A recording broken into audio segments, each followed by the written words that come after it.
Hello, আবার আসলাম সকাল 9টার সময়। নাস্তা বলেছিলাম না, গল্প করতে এসেছি। কি গল্প জানো গো? আমি বাঙালির আজকে চিতোয়া বানাচ্ছি। দেখো চিতোয়া, অর্ধেক চিতোয়া, বাঙালির চিতোয়া আছে। এতে আটা চিনি দিয়ে চিতোয়া বানাচ্ছি।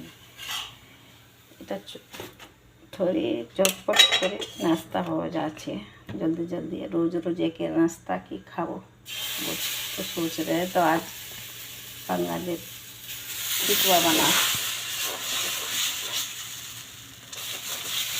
कोथा থেকে দেখছো দাদা ভাই দিদি ভাই কমেন্ট লাইক শেয়ার করবা।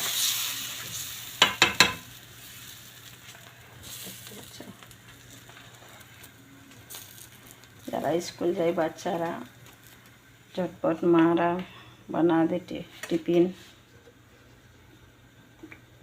खुशी से खा के जाबे। ठीक আছে, আপনারা কমেন্টে জানাবা কে ভালোবাসে চিনি দিয়ে চিতোয়া খেতে, আমাকে জানাবে। বাই।